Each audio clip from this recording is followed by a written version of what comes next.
Okay, so here I've got my barbecue set up. I'm smoking a couple of chickens that I soaked for about 6 hours in some apple juice brine that I made with kosher salt, garlic, and apple juice. I've got my birds on the grill here. This is just a Weber barbecue. This is a real cheap barbecue that you can get. A lot of people don't know this, but you can just do some basic stuff and do some slow smoking on a Weber barbecue. What you do is you pile up your coals over here on one side, put your food on the other. This is called indirect grilling. People sell these really expensive Traeger barbecues on this very principle that the heat's away from the food, and the food, you know, it cooks via convection. Well, this is the same thing, only on a $70 grill. I'm using a thing called the minion method. If you look real close down there, you can see that I have unlit charcoal on the bottom of some lit charcoal. Well, what that does is, I'm going to put my lid back on here. Well, actually, what that does is as the coals are burning, it burns down and it lights those ones on the bottom. This will give you a good low and slow barbecue. You can cook for about, this fire I built here will last about 6 hours at whatever temperature I set it at using my air vents. In this case, I'm shooting for about 320 degrees. As you can see, I have a little probe right here that's reading and telling me the temperature of my barbecue. I have another probe right here inside the chicken telling me the internal temperature of the meat. I have this little ready check thermometer here.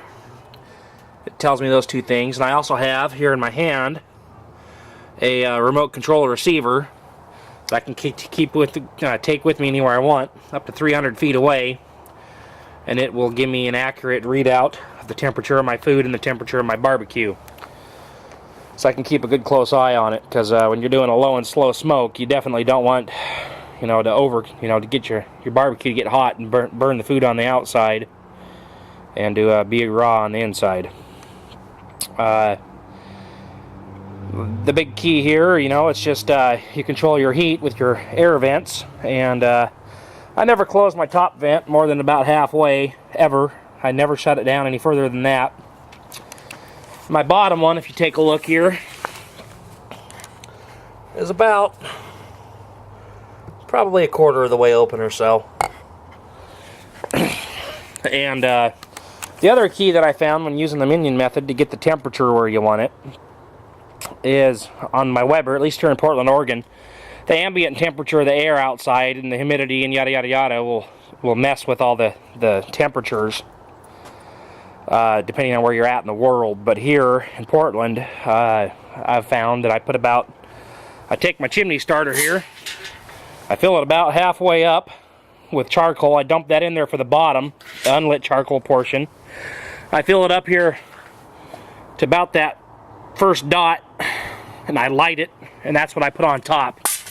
I put it on top, and let it burn for about 2 minutes, wide open. Then I shut it down to where I showed you on the air vents there, and just let it sit there, and I can usually get about 320 degrees, and it'll hold that temperature, like I said, for probably about 6 hours. You might have to stir your coals a little bit, but for the most part it'll sit there and hold that temperature all day. Well, 6 hours anyway.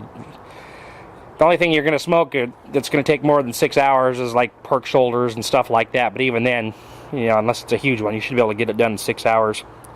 Anyway, that's my barbecue, and it's my barbecue, and I'm doing the night, and I'll show you the finished product here in a little bit.